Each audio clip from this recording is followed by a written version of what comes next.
আসসালামু আলাইকুম, hello viewers. Logic function সরলীকরণের দ্বিতীয় পর্বে আপনাকে স্বাগত। ফার্স্ট আমরা কিন্তু এখানে একটা লজিক ফাংশন দেখতে পাচ্ছি, সেটা হচ্ছে যে a plus B plus C bar whole bar into B bar C, মানে এইটা কিন্তু একটা লজিক ফাংশন দেওয়া রয়েছে, এটাকে আমাদের কি সরলীকরণ করতে হবে। ফার্স্টে আমরা যে একটা বিষয় দেখতে পাচ্ছি, সেটা হচ্ছে যে এই ফাংশনটা দুটো পার্টে বিভক্ত রয়েছে। সেটা হচ্ছে যে এই ব্র্যাকেটের ভিতরে একটা পার্ট এবং ব্র্যাকেটের বাইরে কিন্তু একটা পার্ট।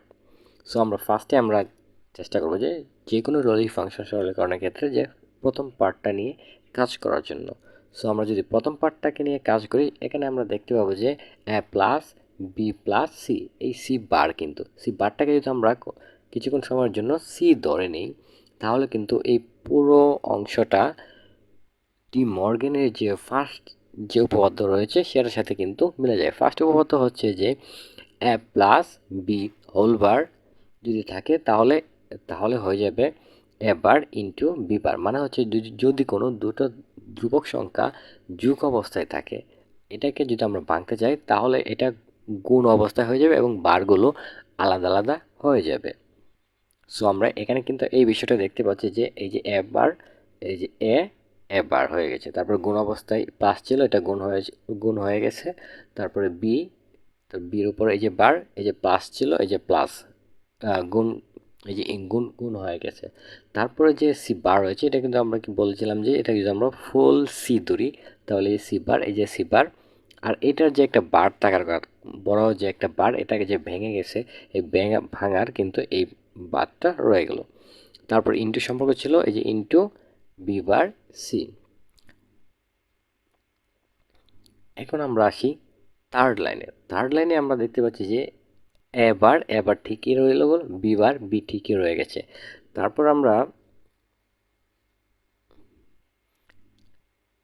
এখানে দেখতে পাচ্ছি যে সি ডাবল বারের ক্ষেত্রে বুলিয়ান উপপাদ্যর যে সহায়ক উপপাদ্য রয়েছে, সহায়ক উপপাদ্যটা কিন্তু এরকম: যদি কোনো ধ্রুবকের উপরে দুটা বার থাকে, তবে কিন্তু দুটা বারে কিন্তু উঠে গিয়ে শুধু এই ধ্রুবকটাই থাকবে, মানে এই সংখ্যাটাই থাকবে। সি এর ক্ষেত্রে কিন্তু সেটা হয়েছে, আর বাকি যা ছিল তাই। চতুর্থ লাইনে আমরা যে কাজটা করলাম সেটা হচ্ছে যে এবারে রয়ে গেল প্রত্যেকটা যেহেতু গুণ সম্পর্ক, আমরা বি বার দুটাকে একসাথে লিখলাম এবং সি দুটাকে একসাথে লিখলাম।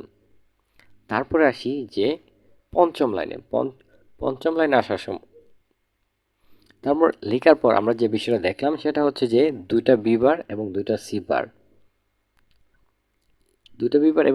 বার থাকার কারণে কিন্তু আমরা মৌলিক যে উপপাদ্য রয়েছে, মৌলিক উপপাদ্য কিন্তু সাথে কিন্তু আমরা এটা মিল পাই। যেমন এ ইন্টু এ ইকুয়াল এ, এটা হচ্ছে যে বলেন উপপাদ্যের এক মৌলিক উপপাদ্য রয়েছে। এই মৌলিক উপপাদ্যটা হচ্ছে এইটা, এটার সাথে কিন্তু আমরা ঠিক সেম এইটার এবং এটার মিল পাই।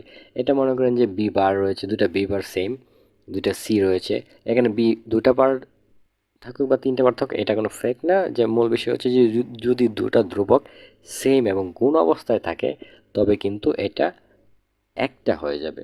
সো বি বারের ক্ষেত্রে কিন্তু ঠিক সেম বিষয়টা হয়েছে, সির ক্ষেত্রেও কিন্তু এই দুইটা সির এই ঠিক একই কাজ হয়েছে। আশা করি বুঝতে পেরেছেন।